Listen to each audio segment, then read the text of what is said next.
ചാക എന്ന് പറയുന്ന ഒരു സിനിമ മഹാരാഷ്ട്രയിൽ അരങ്ങേറി. ആ സിനിമയിൽ ഔറംഗസേബ് ശിവജിയുടെ മകനായ സംഭാജിയെ ക്രൂരമായി കൊലപ്പെടുത്തുന്ന രംഗം ചിത്രീകരിക്കപ്പെട്ടു. ആ വീഡിയോ ഭാഗം വ്യാപകമായ രീതിയിൽ മഹാരാഷ്ട്രയിൽ പ്രചരിക്കപ്പെട്ടു. വാട്സപ്പ് സ്റ്റാറ്റസുകളായി, റീലുകളായി ജനങ്ങളുടെ മസ്തിഷ്കത്തിലേക്ക് കാര്യങ്ങൾ അരിച്ചറിഞ്ഞു.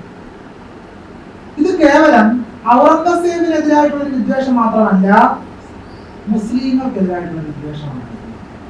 നമ്മൾ വിചാരിക്കുന്നത് ഔറംഗസേബിനെ പ്രതിസ്ഥാനത്തുന്ന പ്രശ്നമാണ്, മുഗളന്മാരെ പ്രതിസ്ഥാനത്തുന്ന പ്രശ്നമാണ്. അല്ല, മുഗളന്മാരിലൂടെ, ഔറംഗസേബിലൂടെ ഇന്ത്യയിലെ മുസ്ലിങ്ങളെ തന്നെയാണ് ഹിന്ദുത്വം പ്രതിസ്ഥാനത്ത് നിർത്തുന്നത് എന്നുള്ളതാണ്. യഥാർത്ഥത്തിൽ ഔറംഗസേബ് എന്തായിരുന്നു? ഈ കൊല്ലലിന്റെ ചരിത്രം അവിടെ നിൽക്കട്ടെ, പക്ഷേ ഈ ശിവജിയുടെ മകനായ സംഭാജി തന്റെ പിതാവിനെതിരായി ഔറംഗസേബിനോട് ചേർന്ന് യുദ്ധം നടത്തിയ ഒരാളാണ്.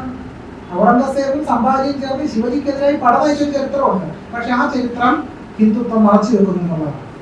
ഔറംഗസേബ് ഒരു മതഭ്രാന്തനും സ്വന്തം സാമ്രാജ്യം വികസിപ്പിക്കുന്നതിന് മറ്റു രാജ്യങ്ങളെ കീഴടക്കുന്നതിനിടയിൽ ക്ഷേത്രങ്ങൾ തകർത്തയാളാണ് എന്നുമാണ് അറിയപ്പെടുന്നത്.